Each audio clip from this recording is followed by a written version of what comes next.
dive into more of that once this all sort of kicks off. My real job, my day job, is as the Assistant Director of Artistic Administration for the Wolf Trap Foundation for our opera company and classical programming department, just outside of Washington, D.C. in Northern Virginia. So that's sort of where I'm at. All right, Dina. Hi, I'm Dina Hagag. I am the president and CEO of United States Artists, which is a national arts funding organization that gives about 50 artists an unrestricted $50,000 grant across the country and across all disciplines. For the last 2 weeks, I've been organizing with 7 other nonprofit colleagues to launch an artist relief effort that will go online next Wednesday at the website artistrelief.org. We will be issuing artists unrestricted $5,000 grants to sort of deal with, dire needs that we're mostly considering along medical, housing, food, and caretaking for their kids, elders, or other dependents. We actually have a pretty big data nightmare at the moment that we are trying to resolve presently with Americans for the Arts or other partners that have a different kind of liability status than ours along compliance and data and cybersecurity and all these things. But I'll pause there for now. Right now, we've raised about $2 million cash in hand. We think we'll definitely be at 5 by our launch, but we're trying to get to 10. But frankly, based on what we're hearing, it is like nothing will happen alongside actually helping people financially. So we're really just trying to keep morale up as we're learning from artists exactly what they're facing. I'll pause here. Thank you for having me. Great, thank you. Michael Royce, you want to go? Hi, I'm Michael Royce, the Executive Director of New York Foundation for the Arts, commonly called NYFA. We are also a national arts service organization for individual artists in all genres. We give out about $6 million a year to artists for their projects, for their works, for think time. And we have established, as many people on this have an emergency resource page, which is updated every single day. So if you want to be on it, just let me know. We'll put you on it. But also when you run out of money, please let us know so that the artists who are going on looking for funding aren't frustrated when they see you're available and then they go and there's no money. So, and then we also have some very small initiatives going on. We have the Robert Rauschenberg Emergency Grants Fund, which is for people who are undergoing medical emergencies at this time, but the money won't be available till May. And then at this moment in time, we launched today, in direct response to COVID-19, a fund for visual, what's the right wording? I want to get this right. I'm not going to get it right. People who identify as females. I think that's male identified. Thank you. And you have to be over 40 years old and you have to be a visual artist. So that's online right now. It'll be a first come, first serve basis. It opens up April 6th. It closes April 8th because, like Dina, we know that the money will just go out like that. And we're trying very hard to get more philanthropists to create more funds if they're willing to. Great, thank you.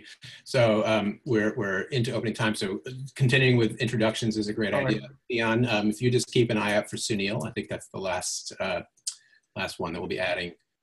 So David, do you want to take it from there? Sure. I'm David Shane. I'm the programs manager at the Alliance of Resident Theaters, New York.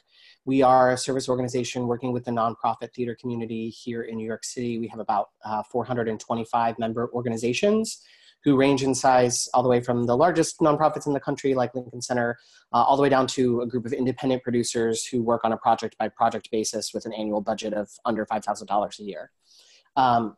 We have surveyed our membership right before sort of the major closures took place. We did a survey of the field to get an idea about the financial impact of this crisis on our membership. And we've since been able to do some work with that data to tease it out over time and take a look at what the impact overall may be on the nonprofit theater community here in New York. And I'll be able to present a little bit of information about what we found.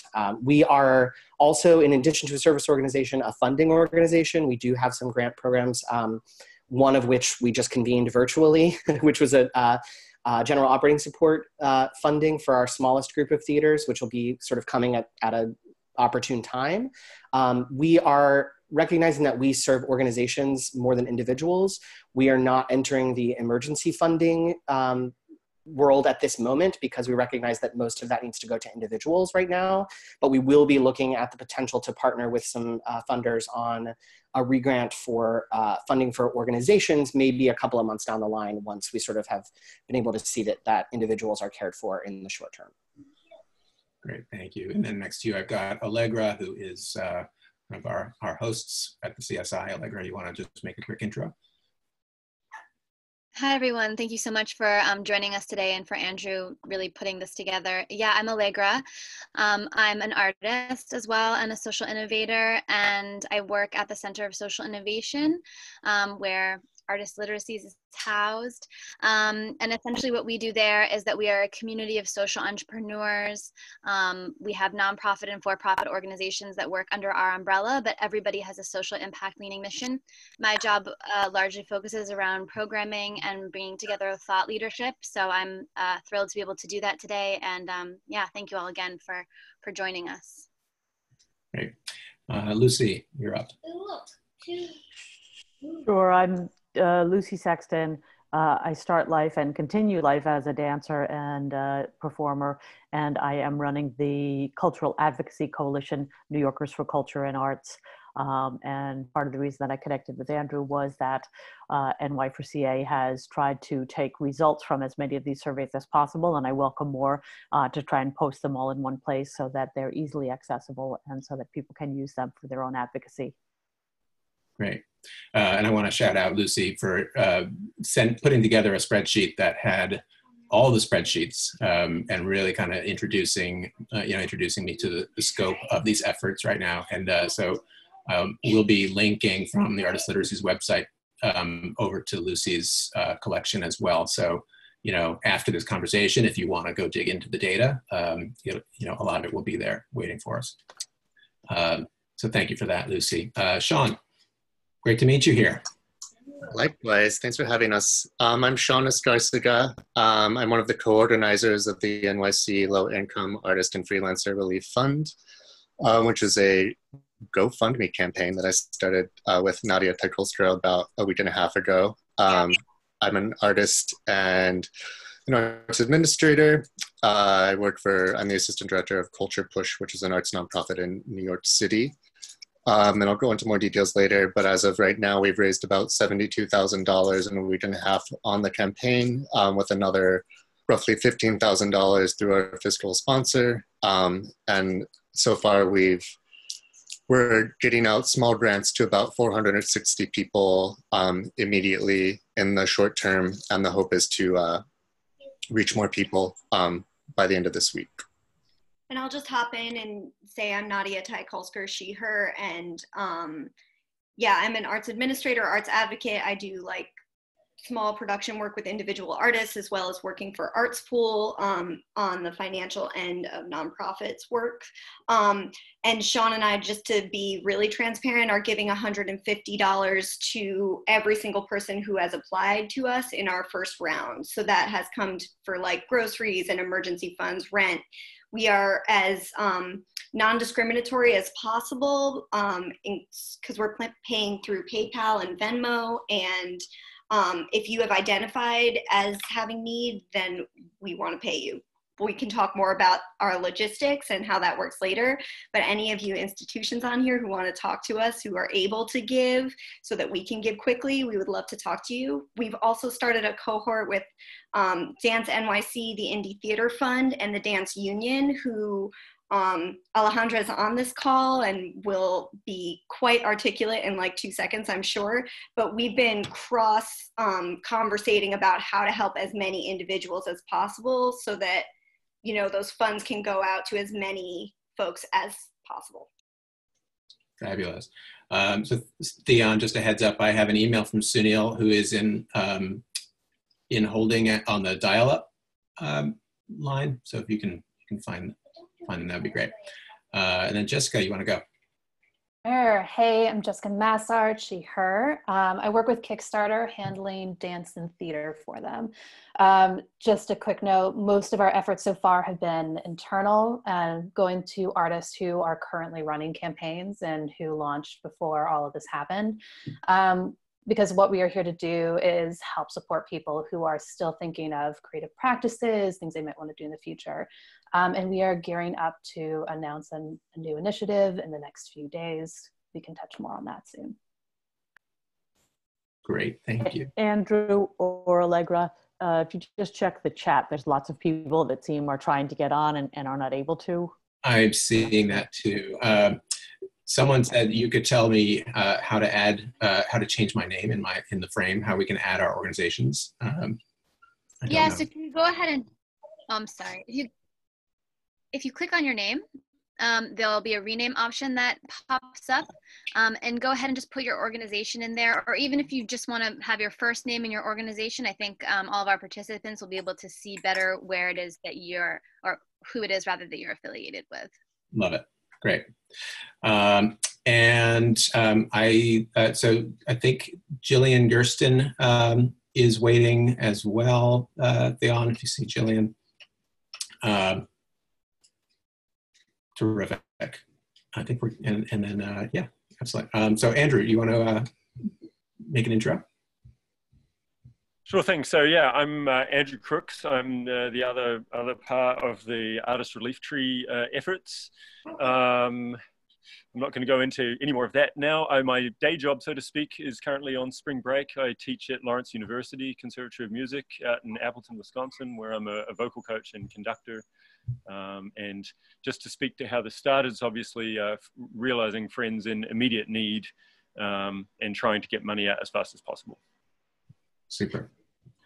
Alejandra.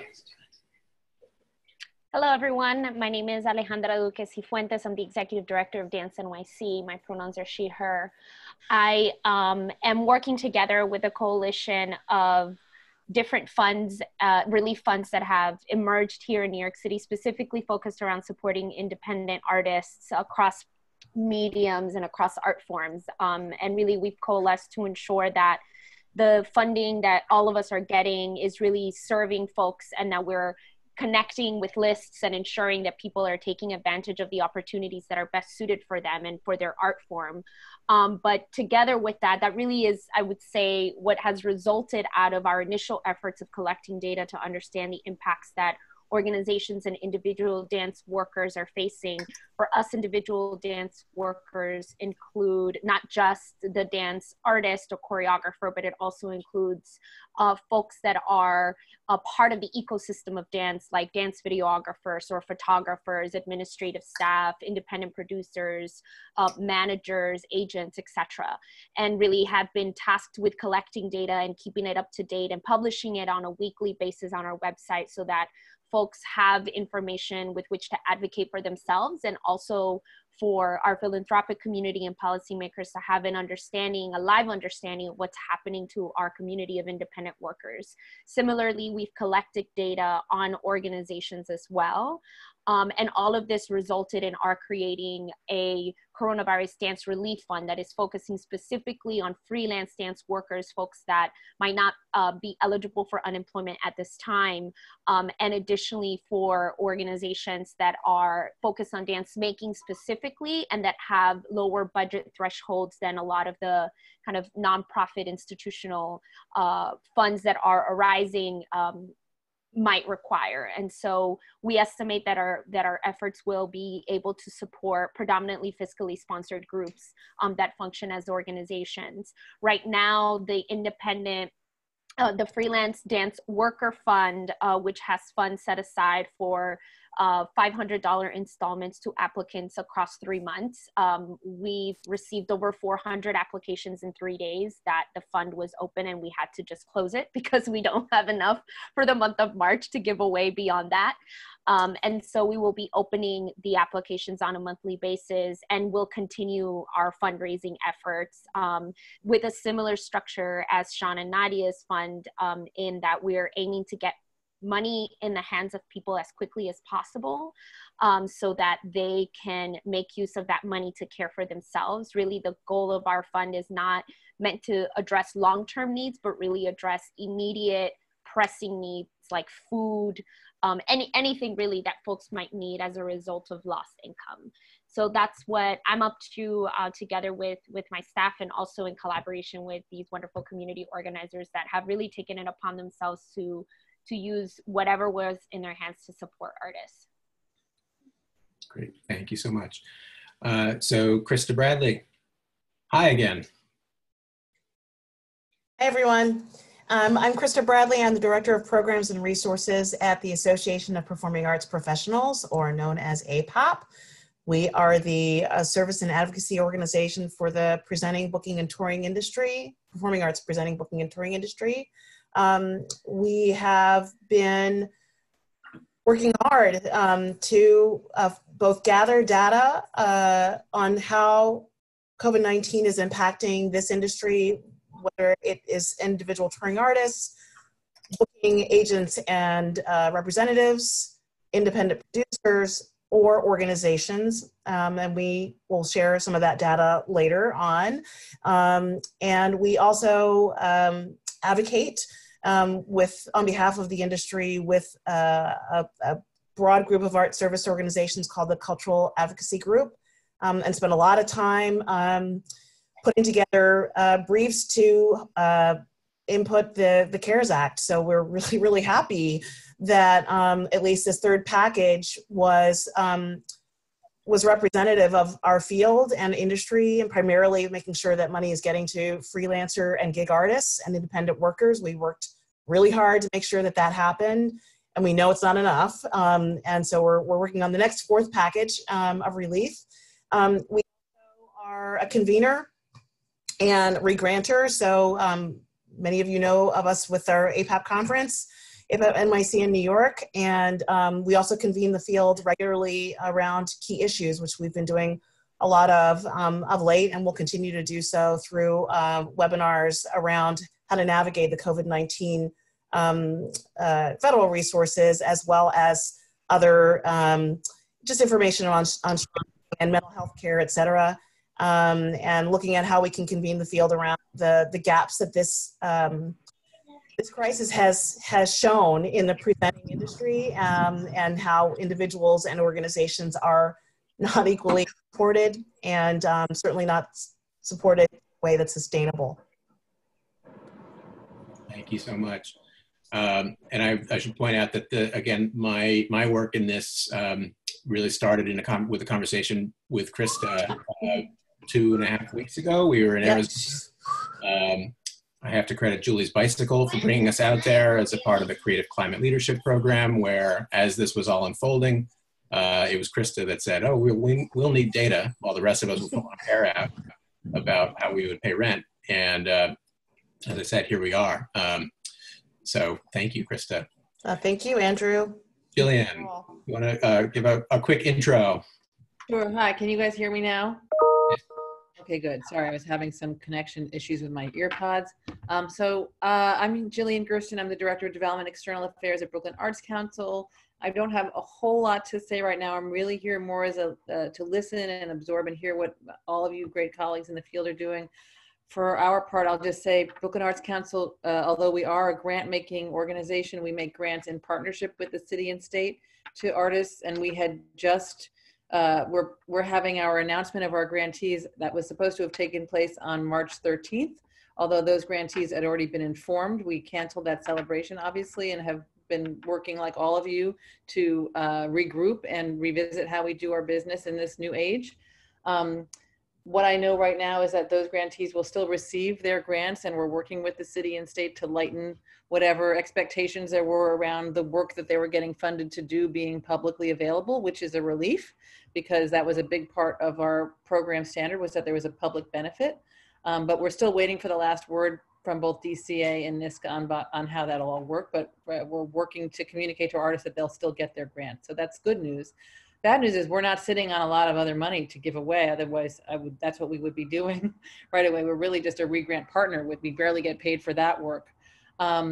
though we have been putting ourselves forward to people in the philanthropic community as just an organization in Brooklyn that is set up, like so many of you, to move money into the hands of artists quickly and rapidly, because we have the systems in place for the work we already do.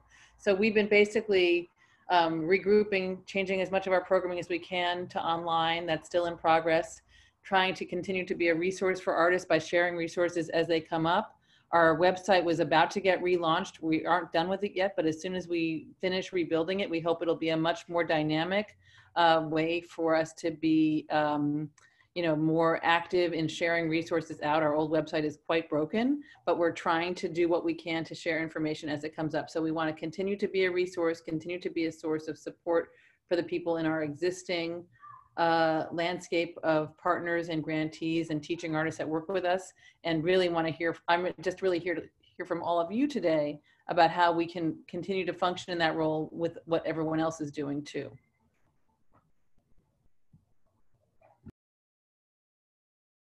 I'm muted, sorry. Now, thank you so much, Jillian. And last, Sunil, can you hear me?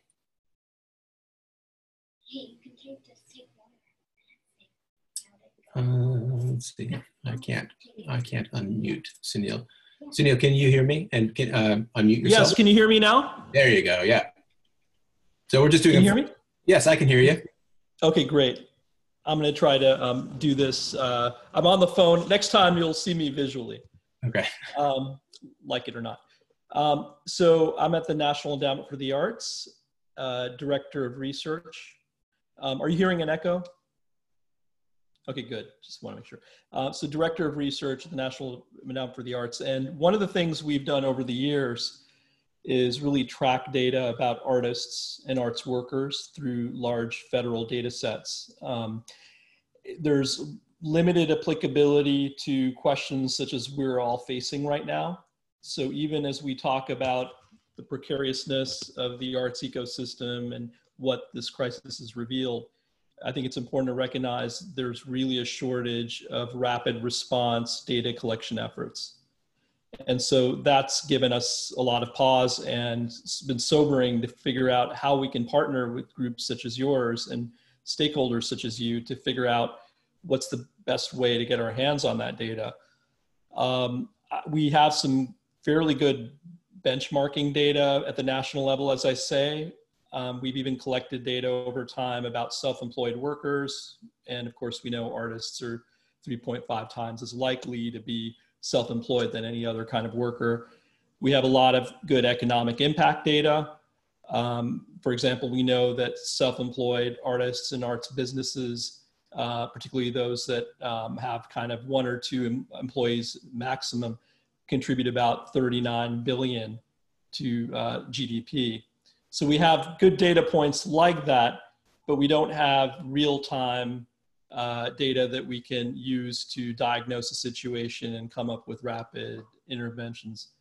What I did want to point out, though, is that our website has tried to marshal a lot of the other resources that are out there by groups such as yours. On our webpage, there's a relief resources page, which has some really good links to partners such as, I know APAP and others are doing great work here. So I really want to, first of all, commend what everyone's doing, and we'd like to be of any help we can at the national level.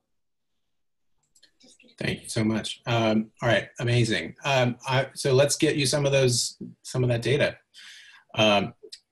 You know, I want to start out just by first off acknowledging, you know, that there are 2 emergencies. And you know, the healthcare and medical emergency that's unfolding around us. You know, I want to continue kind of wishing everyone, you know, health and safety, and that's very real. And then, as so many of us are cooped up in our homes, facing the second emergency, which is rent, bills, the stress of months of and perhaps years of altered income, and that's really the motivation here. Was to treat both of those emergencies as much as possible at the same time and in a strategic way,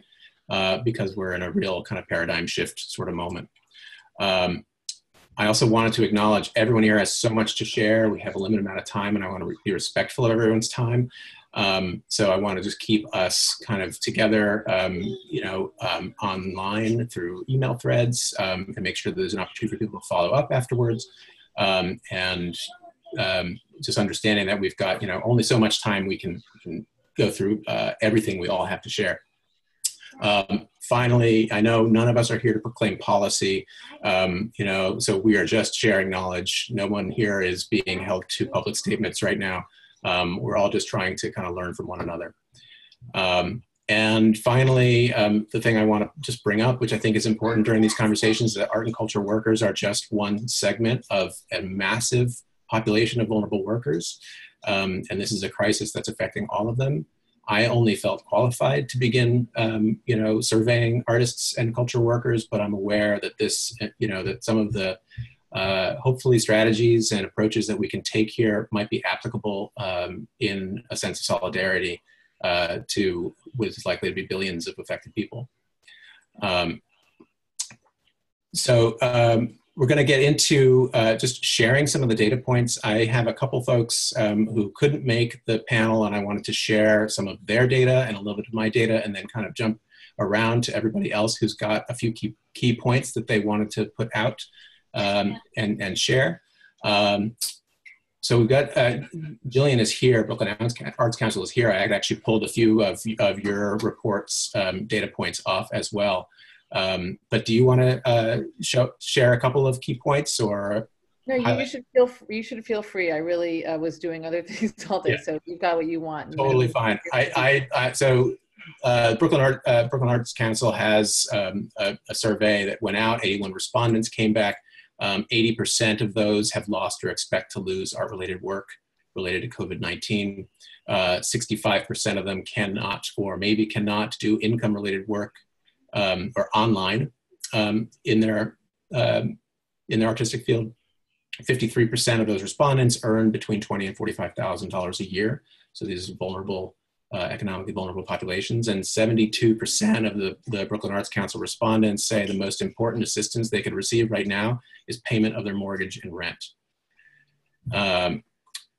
Art Handler magazine had a really sizable survey go out. Lucy Hunter and Clinton Lowry, who I think are in as attendees, surveyed 1,027 art workers. 69% of them are concerned about their ability to pay rent. 3/4 of them have no paid leave, and 64% can't work from home. And among those, the freelancers, 90% have no paid leave. 40% have lost 3/4 or more of their income. And 80% are worried about paying their rent. And then I'm also going to speak for Ryan Gilliam in the Fourth Arts Block that shared some data on Lower East Side art, cultural, and community organizations. They have feedback from 22 Lower East Side New York City cultural institutions totaling losses through July of $5.8 million. Each of them averaging a loss of 25% of their annual operating budget. And then I'm going to share just some of the figures from my own research on the bit.ly Arts and COVID spreadsheet. These are independent artist, freelancer, gig worker, event workers. 500 of them responded in 2 weeks. They represent 684 dependents, which I think is important. Each one of these artists is responsible for about 1.4 people economically. And in those 2 weeks, they lost a total of $4.49 million in already realized losses. That's $9,382 per worker. Just to put in perspective, the $1,200 federal payment from the CARES Act. How much people are really going to be out. I asked them what their anticipated 3-month loss was for 500 people. That's $8.62 million, about $18,000 per worker. And the range is pretty wide. I also pulled I asked for narratives from people, and I just think it's telling when you hear people writing into an anonymous spreadsheet and writing, I went from an awesome year to I don't know how I'm going to pay my basic bills. I'm an event and food photographer with CDC recommending 8 weeks of no events. I've seen every single booking cancel. With shelter in place for 3 weeks, I can't even go hustle for new work. Jobs lost, 4 concerts, 2 competitions, 1 educational conference, which speaks to the breadth of the type of work that artists and creative workers do. If cancellations continue through July, my income loss will triple. 100% of my income comes from performing, singing and acting, and teaching voice and drama. I'm not set up to transfer any of my work to an online platform. This is hit hard. So there are a lot of those kind of narratives. On a second sheet, I also started to seek out and track, and this is how I found many of you, some of the direct artist relief funds that were propping up what I was calling the GoFundMe economy. For a little while, I've been following 63 direct payment funds, many of which have been started by artists on behalf of other artists. They've raised a total, this is nationwide, they've raised a total of $1.37 million, which is impressive, all things considered. If you take the top 3 funds out of that, they've raised $493,000. So a few funds are doing really well, and the rest are, really struggling, as a lot of crowdsourced, crowdfunding projects often do. So that's 3 funds accounting for 63% of the grassroots funding right now. And which is why I'm excited to have so many of the most successful grassroots funders here in Sean and Nadia and Morgan and Andrew, who can speak, a bit about their experience, about what's been happening there. And maybe if I can put you on the spot to start, Sean and Nadia, do you want to talk about fundraising in New York and a bit of the data that you've been gathering? Yeah, we'll just bounce off of one another. Our brains have melded at this point. So we started the campaign on a Wednesday. We opened it with a survey where people could self-identify requesting funds. By Saturday, we had over 500 applicants. So we had to pause the survey temporarily, and every day since then, we are receiving DMs on our Instagram accounts. We're receiving emails from people asking when we will reopen. A majority of those people are artists, or all of them are artists or freelance workers. A majority are artists from a variety of disciplines, and a majority of them make under $15,000 a year.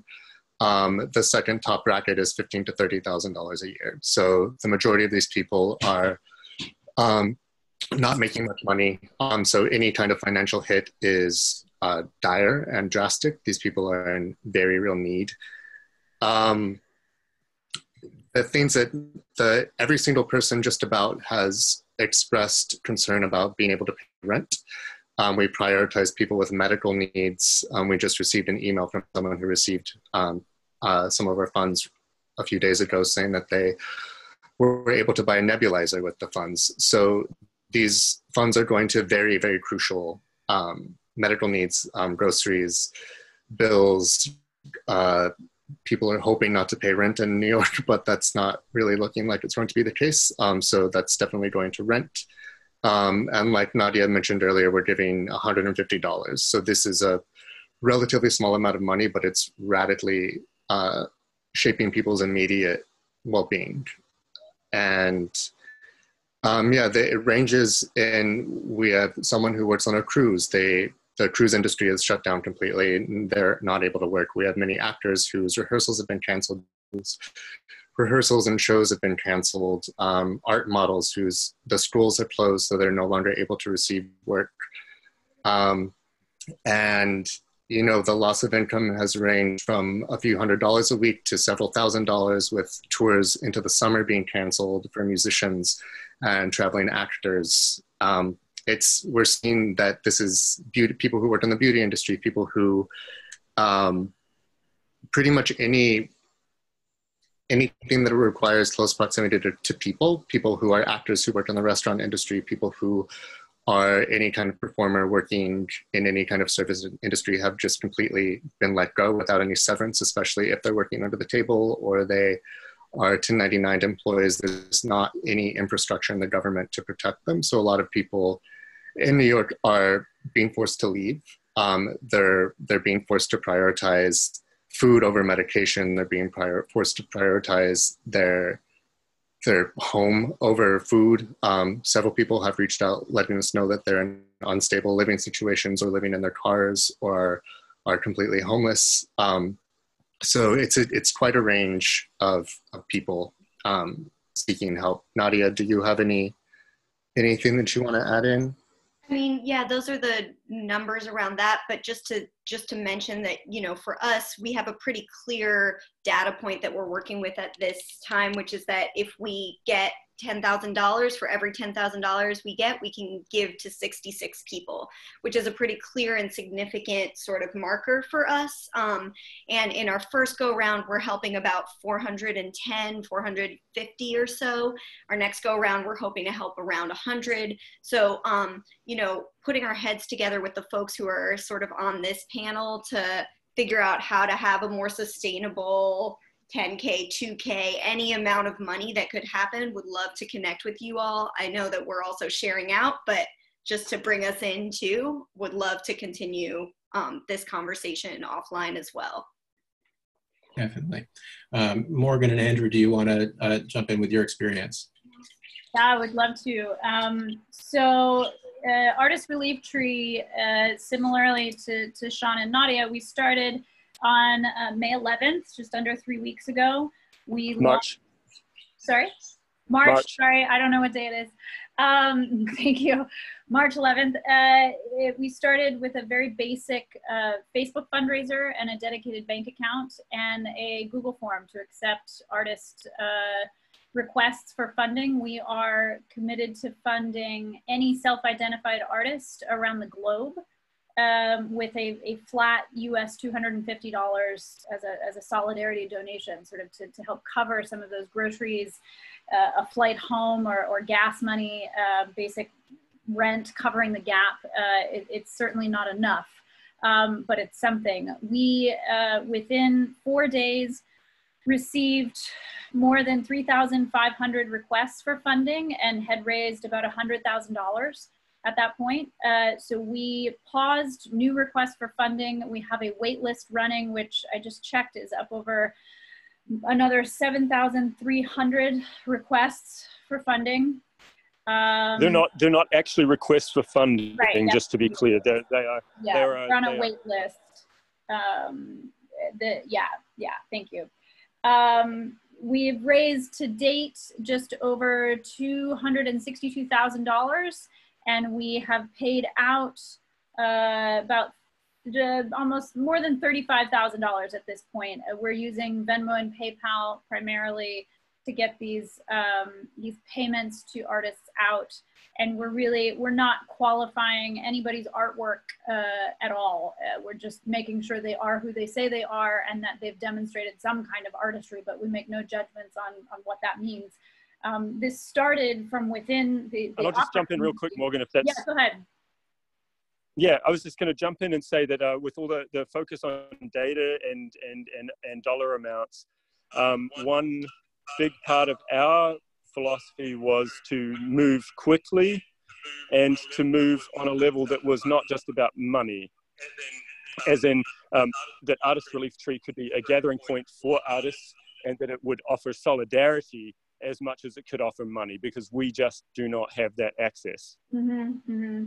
Yeah, for us, the money unfortunately really became the vehicle through which we could start to gather other resources and creative outlets for people. And it's been an incredible response, both from donors and artists. We now have our team of 2 has expanded to a core team of 6 with more than a dozen people on 4 different continents around the world. So it's been a pretty wild ride. We're working right now on gaining fiscal sponsorship. We are not an established 501c3, but fiscal sponsorship may open some doors for us that we aren't able to have at the moment in terms of funding. But just, the other number I was pulling up is that we've had more than 4,000 individual donations at this point, both through the Facebook fundraiser and now through our dedicated website.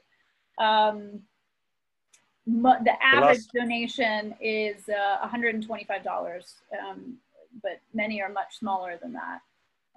Andrew, you were going to add something. Yeah, I was just going to jump in and say, so the last piece of the puzzle from our end is that, you know, many of us are working full-time jobs or trying to, or some, we're a mixed bag in the organization. And one thing that's really spoke to me personally on was that those of us that are in salaried positions had a responsibility to act and to act as fast as we could.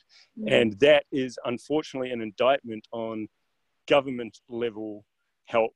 And I hate to be that guy, but to bring up the fact that this is, you know, this is indicative of how we need to act, not just in this crisis, but moving forward as an arts community, that we do not have the sorts of backing that the likes of Germany, Austria, wherever else have. That's speaking as someone who, before my academic job, I worked in opera houses in Berlin for 7 years. And so I experienced a very different sort of public safety net for at least some artists, or more artists than in the United States. I will say on the data front, I did participate recently in another conference hosted by the Culture Funding Watch and WAFA Belgicem. They're based out of France, but Tony Attard, who's part of the Culture Venture in Malta, has gathered a lot of global data on this very thing. So if you're looking for data, check out the Culture Funding Watch and Culture Venture out of France and Malta, respectively. Tunisia also, oddly, has a lot of data on this right now. They do a lot of this kind of stuff on a regular basis. So they've got a lot to speak to. Great, thank you so much. So that definitely starts getting us talking about what is the need. Dina, I see you want to jump in. I just had a quick question. I'm so sorry. I have to hop off this at 5:45. Yes, because I now exist at the mercy of foundations. I am just wondering, just out of curiosity, because we're hearing different things, are the artists that are raising money on GoFundMe's getting personally taxed on that income? We are not. We have a fiscal sponsor, and there are some tax gray areas that I'm not the expert on, but there's understanding that because it is a gift and we're serving as a pass-through. Yeah. But that's because you have a fiscal sponsor. I guess I'm just curious about the artists because GoFundMe says that it's up until a certain point, and we have not gotten any resolution on what that means. So if an artist is raising over $100,000 on GoFundMe, just to say, if anybody flags at a moment that they're being taxed personally, I'm just really curious about that. Yeah, I think it will likely happen, but one of the things that we're doing with the New York City cohort is that we are working together to get each other fiscally sponsored. So if anyone has that need, please send them to us, because we would love to support anyone who is doing a GoFundMe, because we're also trying to give to folks who foundations aren't able to, like undocumented folks and people who don't have bank accounts. So houseless people. So please just keep letting us know who needs support in that way. We'd love to support those. That's great. Thank you. That was all. That's all my question was. Thank you. Yeah, no, thank you very much. And I'm working to get through some of the other folks who have data. So I know David and Alejandra, and Lucy, and Krista. If you wanted to share a couple of points, you know, in a couple minute brief. Krista, want to start us off? Oh, sorry. Oh, Dave. Yeah. So sorry, David. Go ahead. Yeah. Sorry, I didn't mean to jump in. You're like popping around in different positions on my screen. Great. I can take you through a really quick PowerPoint of the data we've collected so far, which will give you a sort of a clue about what's happening with the nonprofit theater community here in New York. Great. So, sorry. Let me just. While I'm looking for this, I'll just talk a little bit to make sure that I can get it. So we did a survey of our membership. Our membership is about 425 member organizations. We've so far, at least at the point that we pulled this information, had participation of about 23% of our membership. They have indicated so far that they're experiencing a rate of loss at about 10 0.89% against their annual budget. That time period is reflective of about the time that they took the survey in mid-March to about mid-April. We were not asking them to think about the longer term. We were asking them to look at the sort of shutdown as we knew it at the time. We know that that has dramatically changed at this point. Here we go. Let's show you a little bit of what we've got. So this information is really about mid-April, and we know that this will increase as we continue. We had 20.75% of our membership who participated. They reflected about a 10.89% loss against their annual budget through mid-April. Those losses were about 56% earned income, 31% contributed, 5% in labor costs for labor that they were paying out for projects that were not happening, 5% that was non-specified, and about 3% of additional expenses such as additional cleaning expenses for a couple of weeks when folks were still remaining open before the mandatory closing, and technology for remote work. We also did a one-question ask for what would your projected payroll be for the period between March 12th and April 12th. The average payroll for that period was almost $68,000. The median for that, because we do have such a wide range of organizations that we represent, was almost $12,000. So that was sort of our effort to show potential funders who were looking to cover payroll, for folks who wanted to keep people on the payroll, what it would take for a 4-week period for an average organization in our membership to be able to maintain their payroll through this time. When we apply the rate of loss to the full annual budgets of our member organizations, it's about $47 million in losses through mid-April. And if we look at teasing that out through the end of June, this is very much a rough estimate, but we're looking at about $140 million in losses for the nonprofit theater community in New York City and through the end of June. And again, we represent organizations, not individuals. So we are talking about jobs being impacted at those organizations, but this is not a survey of individual artists. This is a survey of nonprofit theater organizations here in the city. Just a quick summary of that.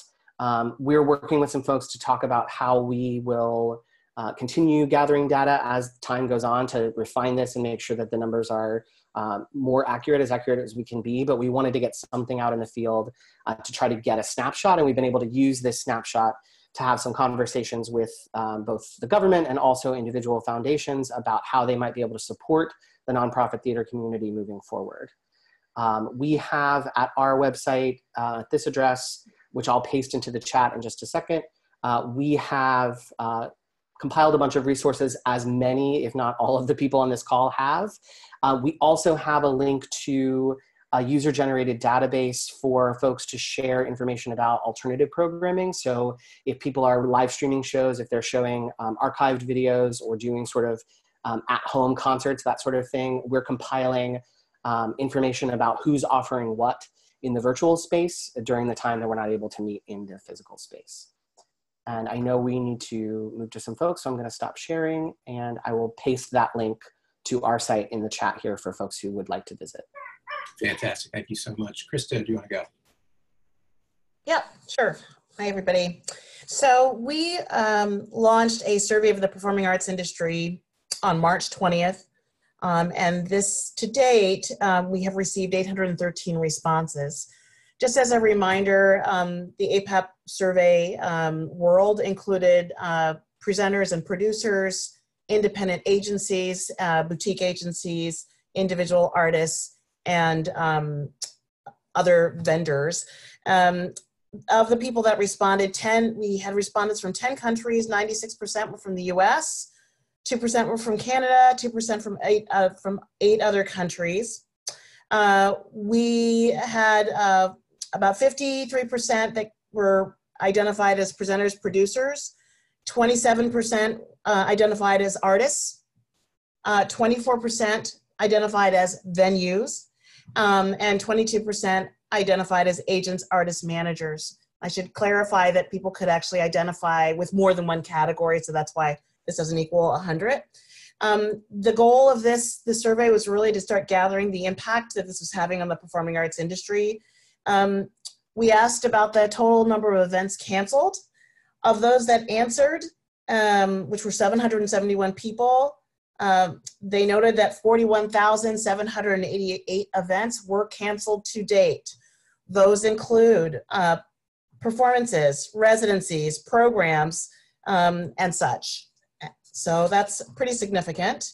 In response to us asking how much this loss represented in terms of revenue, the amount was staggering. When we asked about the total amount of revenue and income anticipated in terms of loss, 793 respondents said that that tallied up to $403 million of total revenue and income, and that was just to date.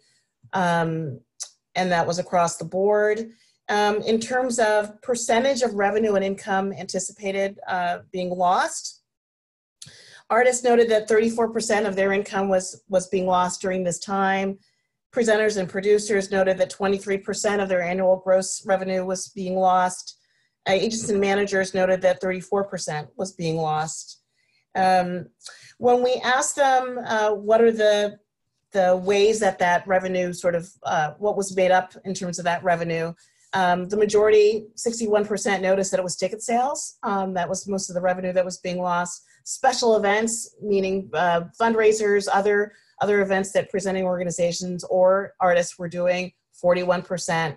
In terms of artist fees, 40% of their revenue was lost. Most of those cancellations represented shows being canceled, special events being canceled, laying off staff, thinking about how to rethink their presenting season, canceling non-essential business travel, decreasing in ticket sale, etc. We asked them what would be the most valuable right now. Obviously, money was on the top of the list, sorry, I lost my place here. Yeah, okay. So when we asked folks about the impact and what kind of financial resources would be the most useful, 82% of those noted emergency financial relief to make up for lost revenue and income. 57% that they noted that they wanted emergency financial relief to retain staff and employees, whether they were arts organizations, nonprofits, or organizations, or touring artists. 33% noticed that they needed emergency financial relief to meet basic needs, housing, food, healthcare. 58% said that they would really love to have grants. We asked about other pieces of information because we're a refunder. We don't actually make direct grants. And so what are the other resources that people are looking for? 60% said that they needed industry guidance on response strategies. So I think that's really important for all of us as we think about a response to this. Besides money is information and resources and guidance on how to navigate this, both in the short and medium and long term. Informational webinars. People are feeling a little overwhelmed by webinars, but they still want that. And then other things like field conversations, 20% would really appreciate that. 70% wanted email updates on available resources. So I'll stop there because I know that we're trying to keep this short, but that's just a little snapshot of what we've gathered to date. That's great. Thank you so much. Alejandra, do you want to share any, do you have data points from Dance NYC? Yes, I do. So yeah. I'm just going to share my screen Great. here briefly. So I realized in the introduction I didn't clarify that Dance NYC is a service organization and we work in alliance with Dance USA. So we have also been working at the policy level to organize folks. But our mandate, of course, is focused in the New York City metropolitan area. So on March 11th, Dance NYC disseminated a coronavirus impact survey and was looking at specifically the impacts that independent dance workers, which runs the gamut of choreographers, artists, as well as videographers, producers, etc., in the metropolitan area. Since then, we've received 588 responses from independent dance workers in 237 responses from organizations. I do want to note that not every single one of those respondents are only metropolitan area, but the majority of them are. And it gave us a sense of how widely the survey was being spread as well. One of the things that we've recognized in terms of the impact to independent artists and dance workers, and the thing that really stuck out to us is that most of them are expecting to be unable to sustain themselves beyond the 2 to 4 week period, which gives you a sense of the urgency around getting financial support. The average decrease in income, and I want to clarify that our assessment of income decreases are specifically based on their dance making work.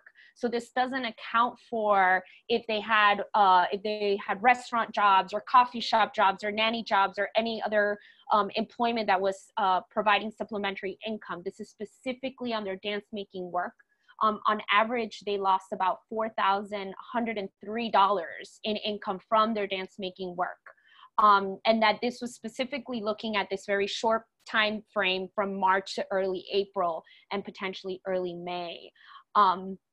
Others were, many named that they were already in the midst of financial hardship, with 64% of them reporting cash flow issues already, and potentially having to relocate indefinitely, which I'm gonna address this idea of how the composition of the workforce might permanently change as a result of this and the flight of artists out of New York City. In terms of critical needs, of course, the top three needs were wages, rent, and food. Those were the things that folks were really hoping to care for themselves for. In terms of organizational data, we're looking at losses that are much higher, of course. Again, dance making organizations, $11.7 million in losses. Similarly, looking at the impacts of the past 2 to 3 weeks of closures through early April. The difference with our data is that folks can go back and update their losses as time goes by, and we will be analyzing the trends as those numbers increase through March, April, and into May. The majority of the organizations and groups experienced, of course, similar cash flow issues. 67% of the responding organizations and groups noted that they do have general liability insurance, but that only about 10% of them, their insurance will actually be able to cover the kinds of losses incurred by COVID-19. And that has really informed our advocacy efforts around pushing for bills that urge or move insurance companies or mandate insurance companies to actually cover this moment as a part of that. The most critical need is, of course, unrestricted general operating support on the organizational level. In terms of the anecdotal impact, we've had so many people being willing to share their stories of how they're being hurt by this moment. The open-ended responses really suggest to us that the virus is causing a portion of the New York City dance workforce to migrate outside of the area and has the potential to change the size and makeup of the workforce entirely, especially considering the pre-existing financial fragility of workers. The average yearly income of our individual respondents was quite near the poverty line for a family of 4 in New York City, which is $32,402 a year. And so the loss of this gig economy in this moment can significantly impact what our constituency is going to look like and who our people are going to look like in months to come. Just within Dance NYC, our staff many have gone back to the states where they originally were from. And so this is something for us to start thinking about also in what the impacts are, and also what does it say about the mobility and possibility of our workforce, and the different privileges and powers that come with that, right? And what access to additional support folks might have. We recognize that the impact of the virus is only going to deepen through time, and that specifically POC artists, people of color, immigrant and disabled artists, especially those that are a part of the local workforce, are going to be impacted the most. Already having issues of accessibility within New York City in terms of mobility for disabled artists. So many immigrant artists, whether they're documented or undocumented, simply by the stigmas that are coming forth with this moment, are also experiencing issues around getting the resources that they need. Dance NYC has published all of our data findings on our website. We update them on a weekly basis. So you can find live updates on what is happening with the dance workforce there. And we also, of course, have resources that we've made available.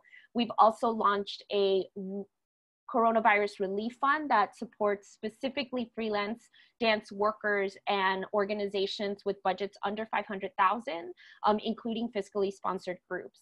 So at the moment, you know, we're continuing to hear the stories, and we are trying to ensure that these data points remain an opportunity for folks to advocate on their behalf, and also for folks to advocate for their sector. That's great. Thank you so much. And yeah, definitely share that those links over here in the chat for everybody listening as well. And I know that might be a good point to kind of get to Lucy, and then Michael and Sunil. I'm just glad that you're able to kind of hear that and witness that, and then have access to that data through this conversation. Lucy, did you want to add anything from the New Yorkers for Culture and Arts data? What I want to say, just a few general things. First of all, if you're one of the 110 people that are online with us, thank you for being here. And it's a little overwhelming, all these data, and the data is, that people are citing is devastating. And really kind of an unveiling of the fragility of our entire cultural economy that we've always been living so close to the edge, both as individuals and as organizations. So yes, New York, NY for CA, so NY, the number 4, and CA.org is trying to have a page where that will list the results or links to the results, and those results can be updated. So if you have surveys and we can list them there, that would be great. Bye, Deanna. But I also think that yeah, we'll point everybody to Dina and United States Artists' work from here as well. I know she has to run. Go ahead. Thank you. Great. No, but just because this is data that you should be using when you need it. So in your own advocacy, when you are writing to a representative, you're going to meet with your city council person, you are going to talk to a funder, you can go and get some resources immediately and pick that up and use it. The NY4CA survey that we did, I think we really, when we did the results, we really concentrated on the anecdotal. And because I think they tell a really strong story of people's individual things. A lot of people talked about, here, let me see if I can just read it to you. Yep. So from a small organization that's saying, due to the cancellation of these events, we'll likely not be able to secure 2 sponsors that we were courting. Our funders are looking at losing money in the stock market, soliciting for our annual June online auction from local businesses when they're already hurting, so we can't do that. Another event, a local event hosted by our BID was canceled. So these small losses are really adding up to a larger organization which said, if COVID-19 extends into June, we're looking at $2 million in lost revenue from visits, donations, corporate partners, and space rentals. It only gets worse as this goes on. 61% of our revenue is earned between April and July. This is devastating for us. So, you can just get a sense from the range of organizations and the fact that it is the spring when many arts organizations are doing a lot of their programming, a lot of their fundraising, a lot of their galas, et cetera. I just wanted to say a few things. I wanted to give a shout out to Krista and her work on the federal level, because Andrew was talking about the frustration with, it's so important what all of you are doing on a grassroots level, just getting cash flowing because it needed immediate cash. But government can do these larger levers, and getting that in the CARE Act, that freelance workers could apply for unemployment. Huge. So there are ways that we can use these levers of government to relieve things. We talked about rent being the #1 concern for individual respondents. And 20 sponsors in the New York State Senate have put forward a bill for a rent freeze, for a 3-month rent freeze. So we need to be aware of these things and be pushing for them, because yes, if we had a 3-month rent freeze, that would help a lot.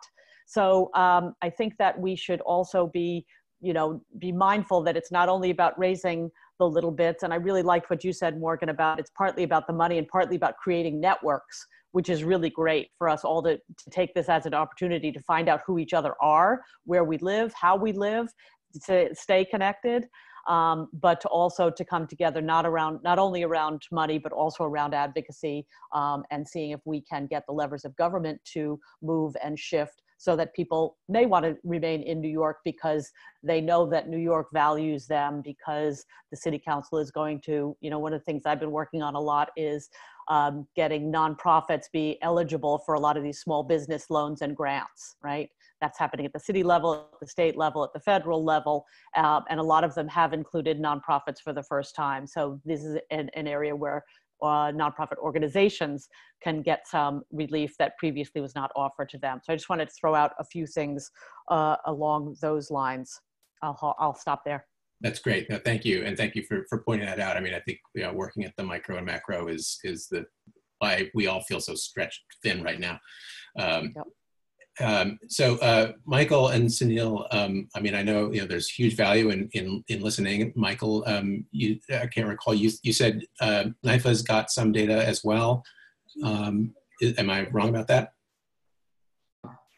We don't have any data, Andrew. What we have is an emergency resource page, which is updated every single day for individual artists who need emergency funding for various purposes, and as a listing of everyone's resources that I think have been mentioned here, if it's a funding vehicle.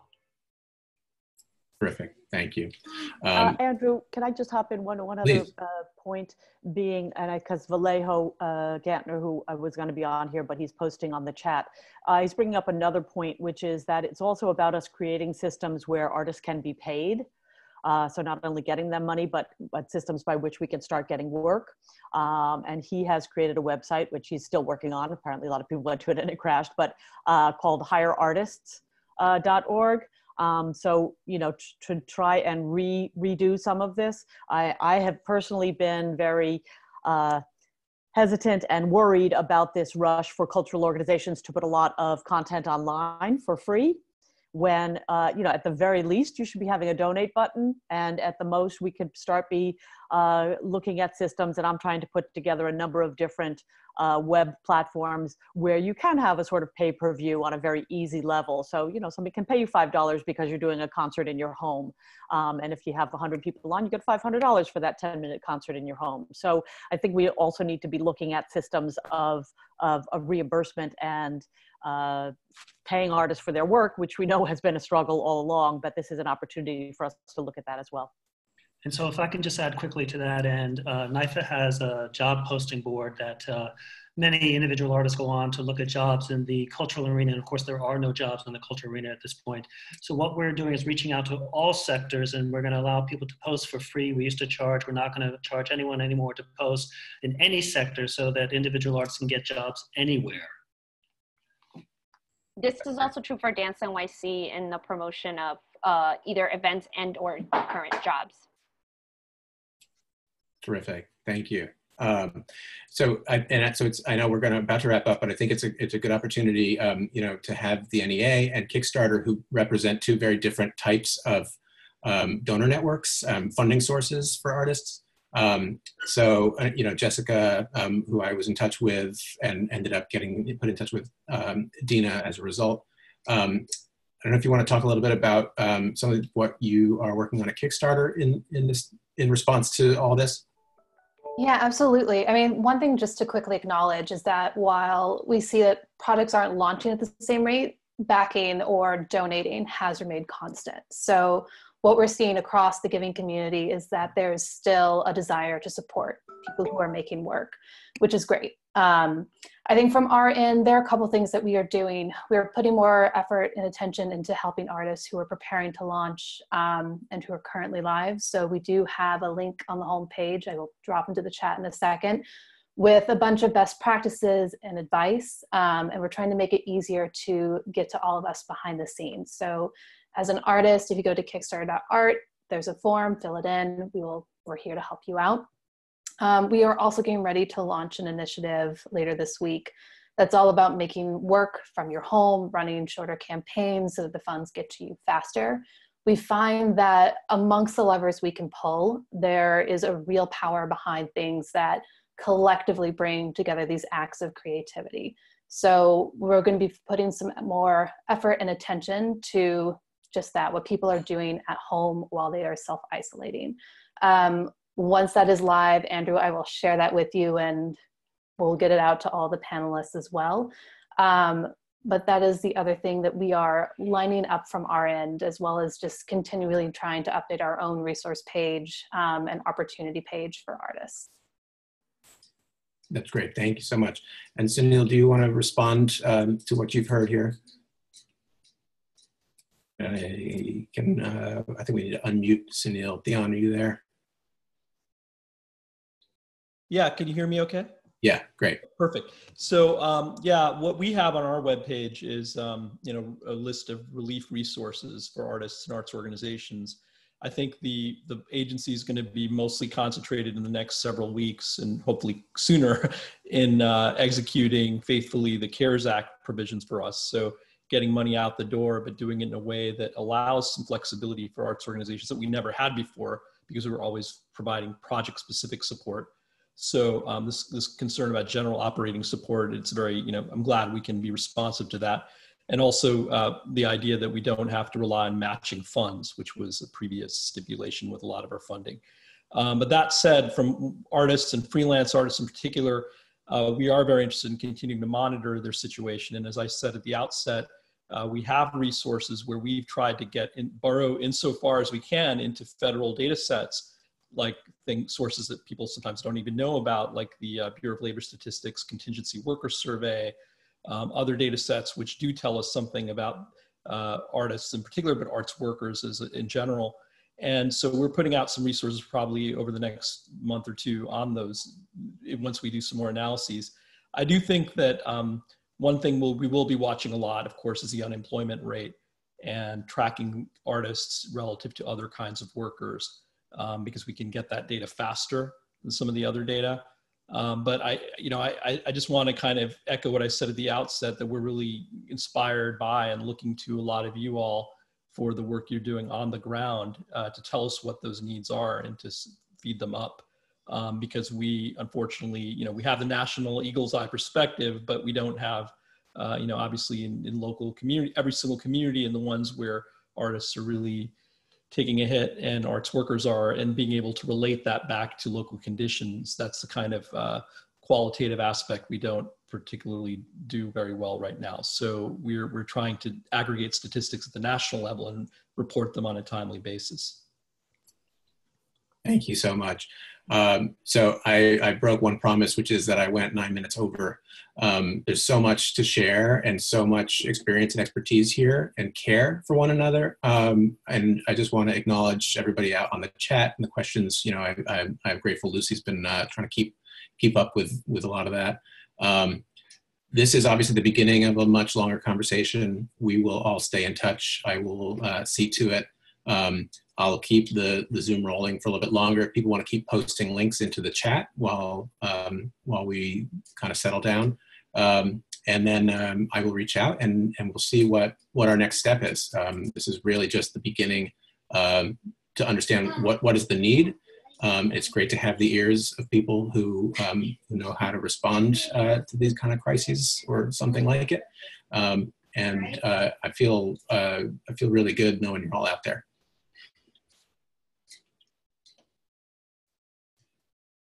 All right. With that, I'm gonna sign off and let everybody get back to all the other Andrew, busyness. Yeah.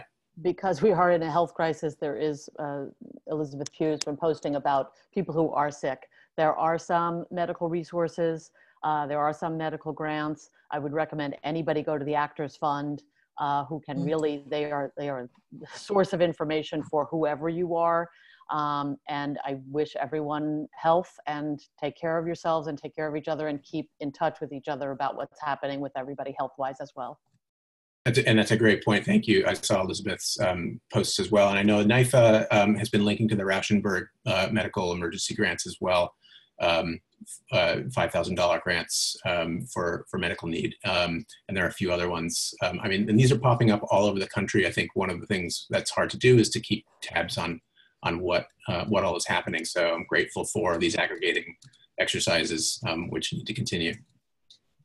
Thank you all. Andrew, sorry, just one sec. Can you just say one more time where all of the kind of follow-up information, everything that was spoken about? Some people are asking if we can have the chat kind of sent to them, or even a recording of the webinar where they could access all of that. So do I have the consent of the parties to archive this and put this up on the Artists Literacies site? And then we'll point everybody. I'm posting to the chat the location where this will be, as well as all the links that got posted to the chat will be, and including links to Lucy's aggregating project and research as well. So likewise, we've got fundraisers here. Please follow their links, send your donors their way to the New York Low-Income Artists and Freelancers Fund and to the Artist Relief Tree. And if you're looking for other funds that are locally specific, you can go to the spreadsheet at the Artists Literacies Institute spreadsheet, where we have those 60+ funds that are located all across the country right now. If you have donors that you can point there, or if you have locally specific needs. All right, wishing everybody health and safety. Thank you all.